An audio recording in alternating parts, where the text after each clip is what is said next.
안녕하세요. 웃음노후 사연 이야기입니다. 당신의 하루 끝에 마음을 어루만져 드리는 시간입니다. 혹시 아직 구독하지 않으셨다면 지금 구독과 좋아요 눌러주시고 따뜻한 이야기를 함께 나눠주세요. 오늘도 당신의 사연 함께 들어봅니다. 며칠 전이었어요.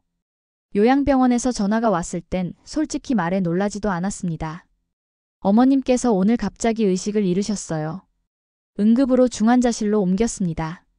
이젠 그런 연락에도 심장이 크게 뛰지 않더라고요. 익숙해졌나 봐요.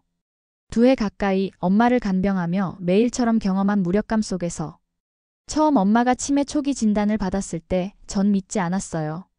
엄마는 늘 또렷했고 음식도 잘하고 아침마다 저보다 부지런히 일어나 텃밭에 물을 주던 분이었거든요.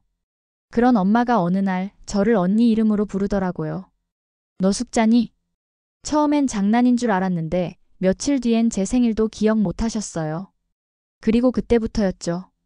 모든 게 무너진 건 엄마의 기억도 엄마와 나의 관계도 가족도요. 오빠는 처음 몇 달은 자주 병문안을 왔어요. 그런데 점점 연락이 뜸해지더니 작년엔 전화도 잘 받지 않더라고요. 엄마의 부동산 서류가 조용히 오빠 앞으로 넘어간 사실을 안 건 그 직후였어요. 전 그 사실에 무너졌어요. 그동안 엄마 옆을 지킨 건 나였는데 결국 엄마는 아들인 오빠만 믿었던 걸까? 그런 생각에 너무 서운하고 괘씸했어요. 한밤중에 엄마가 병원 침대에서 소변을 가리지 못하고 입을 벌린 채 자고 있는 모습을 보면서 엄마, 나 너무 힘들어.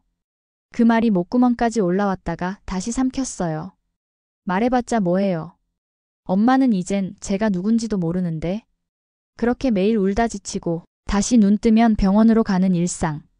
그렇게 버티고 있던 어느 날 엄마가 갑자기 쓰러졌다는 연락을 받은 거예요. 병원에 도착했을 땐 이미 엄마는 산소호흡기를 끼고 계셨고 간호사 한 분이 제게 조용히 다가와 종이봉투를 내밀었어요. 어머님께서 쓰러지기 전 이걸 꼭 따님께 전해달라고 하셨어요. 그 봉투를 들고 병실 구석에 앉아 한참을 망설였어요. 무섭더라고요. 혹시나 엄마가 끝까지 날 외면한 편지일까봐. 아니면 오빠에게 모든 걸 남기고 나한테는 그저 미안하다는 말 하나 남긴 걸까봐. 하지만 결국 저는 봉투를 열었습니다. 거기엔 삐뚤빼뚤한 엄마의 글씨가 분명했어요. 은희야, 널 위해 내가 무엇을 준비했는지 아마 곧 알게 될 거야.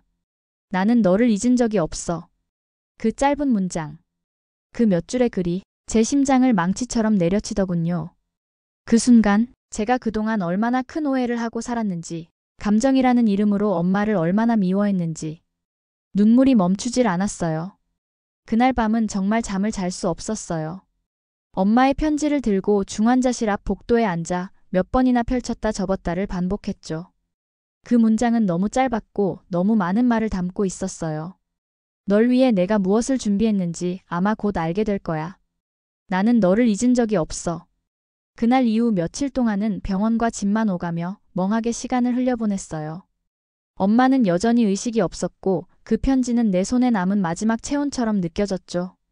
그저 종이 한 장일 뿐인데 손에 닿기만 해도 울컥울컥 눈물이 쏟아졌어요. 그러던 어느 날 모르는 번호로 전화가 걸려왔어요. 따님 되시죠? 유언대행 변호사 사무실입니다. 어머님께서 최근에 남기신 문서 관련해 방문 요청드립니다. 그 말을 듣는 순간 숨이 잠깐 멎는 것 같았어요. 엄마가 유언을 남겼다고요? 그럴 수가 있나요? 치매 진단도 받으셨고 최근엔 의식조차 없으셨는데? 불안한 마음을 안고 사무실에 도착하니 책상 위에 두툼한 봉투 하나와 작은 USB가 놓여 있었어요. 변호사는 제게 말했어요. 어머님께서 몇 달 전 상태가 더 악화되기 전에 직접 오셔서 남기신 유언입니다. 모든 절차는 영상으로 기록되어 있고 법적으로 유효합니다. USB를 집어들었을 때 손이 떨렸어요. 지금 내 손에 들린 게 엄마의 마지막 목소리라는 생각이 들었거든요. 집으로 돌아와 노트북을 켜고 USB를 꽂는 그 몇 초 동안 머릿속이 하얘졌어요. 보고 싶은데 보고 싶지 않았고 듣고 싶은데 들으면 다시는 못 잊을 것 같았어요. 영상이 켜지자 익숙한 얼굴이 화면에 나타났어요. 엄마였어요.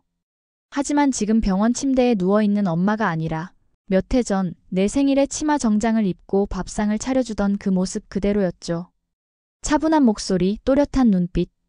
영상 속 엄마는 화면을 정면으로 바라보며 말을 시작했어요. 은희야. 엄마야. 혹시 이걸 보고 있다면 엄마는 내 곁에 없을지도 모르겠구나. 그 한마디에 숨이 막혔어요. 엄마가 자기 운명을 알고 있었단 걸 그제야 깨달았어요. 엄마가 너한테 못한 말이 너무 많았어. 그런데 말이야. 무슨 말을 해도 결국엔 이 한마디가 되더라. 미안하다. 그리고 고맙다. 너한텐 아무것도 남겨주지 않은 것처럼 보여서 많이 속상했을 거야. 그 집, 그 땅 다 오빠 앞으로 넘어간 거 사실은 엄마가 부탁한 거야. 너한테는 짐이 되지 않게 하려고. 넌 평생 엄마 옆에서 고생만 했잖아. 그게 엄마 마음에 늘 남았어. 눈물이 흐르기 시작했어요. 엄마가 모든 걸 알고 있었다는 사실이 너무 늦게 와 닿았어요. 제가 미워했던 모든 순간이 결국은 오해였고 엄마의 방식이었다는 걸요. 그래서 엄마는 너만을 위한 걸 하나 준비했단다. 엄마가 예전에 받은 위자료, 그걸로 작은 집 하나 장만했어. 내 이름으로, 내 몫으로. 영상은 그 순간 조용히 꺼졌어요. 노트북 화면이 까맣게 변하는 그 찰나, 제 손은 떨리고 있었고 목에서는 울음 섞인 숨소리만 나왔어요. 엄마는 끝까지 엄마였어요. 아무 말 없이, 아무 조건 없이 그저 자식이 짊어지지 않게 하려는 그 마음 하나로 모든 걸 준비하고 떠나려 했던 사람이었어요. 며칠 동안 엄마 영상이 머릿속에서 떠나질 않았어요. 노트북을 덮고도 한참을 그 앞에 앉아 있었고 아무도 없는 거실 한복판에서 조용히 울었어요. 그 영상 속 엄마의 눈빛은 내가 평생 잊지 못할 거예요. 아직 살아계신 엄마보다 더 생생한 그 눈빛이 내 가슴 한가운데를 계속 찌르듯 남아 있었거든요. 엄마가 말했던 작은 집이 어디에 있는 건지 처음엔 감이 오지 않았어요. 하지만 며칠 뒤 변호사 사무실에서 다시 연락이 왔어요. 이 주소로 가시면 됩니다. 어머님께서 직접 등기 이전까지 마치신 상태입니다. 소유주는 따님 성함으로 되어 있습니다. 그 주소는 익숙했어요.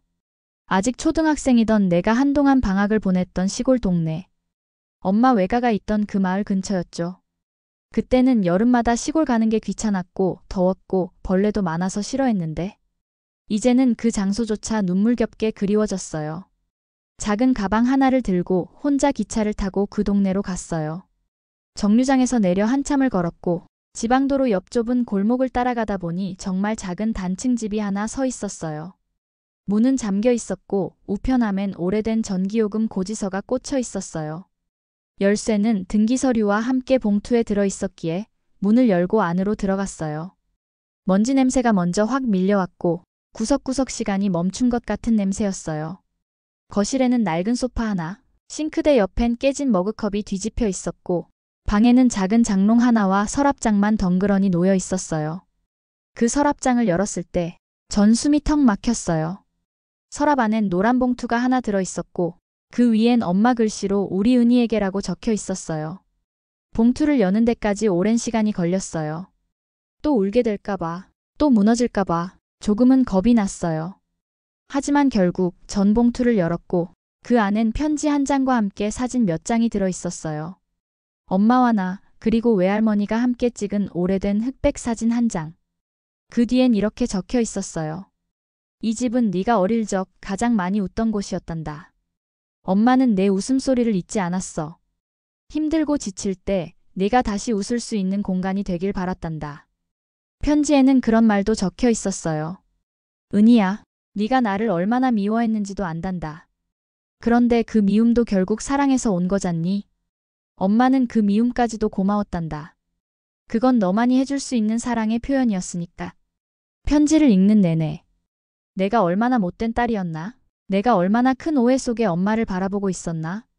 그게 너무 부끄럽고 아팠어요. 아무도 없는 그 집에서 전 바닥에 주저앉아 낡은 흑백 사진을 가슴에 끌어안고 한참을 울었어요. 엄마는 말하지 않았지만 모든 걸 다 알고 있었고 누구보다 깊이 준비하고 있었어요. 그건 사랑이라는 말로도 부족한, 어쩌면 엄마라는 단어로만 설명할 수 있는 감정이었어요. 작은 집에서 보낸 그 첫날 밤, 저는 불도 켜지 않은 채 가만히 앉아 있었어요. 천장엔 오래된 형광등 자국만이 남아 있었고 창밖으로는 풀벌레 소리만 들려왔죠. 고요했어요. 그리고 따뜻했어요. 엄마의 체온이 아직 남아있는 것 같았거든요. 다음 날 마당을 한 바퀴 돌아보다가 작은 화단 끝에서 조그만 나무 상자를 하나 발견했어요. 마치 일부러 숨겨둔 것처럼 흙을 얕게 덮은 채로 놓여 있었죠. 그 상자 안에는 손뜨개로 만든 작은 수건 하나, 그리고 엄마가 직접 만든 듯한 천 가방, 그 안에 든 얇은 노트 한 권이 있었어요. 노트는 기억을 위한 일기라는 제목으로 시작됐어요.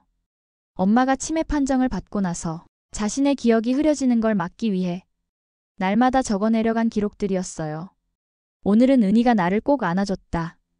이런 날들이 오래가면 좋겠다. 오늘은 이름을 착각했다. 은희가 당황했지만 웃으며 넘겼다. 그래도 미안하다. 기억하고 싶다. 정말로. 오빠에게 집을 넘겼다. 은희가 짊어질까봐 두려웠다. 그 아이는 늘 책임지려 하는 아이니까. 페이지마다 엄마가 얼마나 치열하게 자신을 붙잡고 있었는지, 그리고 얼마나 매 순간 저를 기억하고자 했는지가 고스란히 담겨 있었어요. 그날 전 처음으로 엄마를 이해했어요. 이해라는 말조차도 부족했어요. 존경스러웠고, 벅찼고, 무너졌어요. 세상은 늘 말하죠. 치매는 기억을 지워버리는 병이라고요. 하지만 엄마는 잊히지 않기 위해, 기억하기 위해 하루하루를 투쟁처럼 살아오신 거예요. 며칠 뒤 병원에서 전화가 왔어요. 엄마는 조용히 눈을 감으셨다고요. 평온한 얼굴이셨다고요. 전 엄마에게 말하지 못했던 그 모든 말들을 이제야 마음속으로 겨우 꺼낼 수 있었어요. 엄마, 그동안 미안했어요. 그리고 정말 고마웠어요. 엄마가 남긴 그 집에서 이제 저도 다시 웃어볼게요. 엄마가 바라던 것처럼. 여러분, 지금까지 제 이야기를 끝까지 함께 해주셔서 감사합니다. 이 사연이 마음에 남으셨다면 구독과 좋아요 부탁드립니다. 우리는 각자의 삶에서 잊고 있었던 누군가의 마음을 어쩌면 오늘 이 순간에야 비로소 발견하게 되는 걸지도 모릅니다. 당신의 하루에도 따뜻한 기억이 머물기를 바랍니다. 지금까지 웃음노후 사연 이야기였습니다. 감사합니다.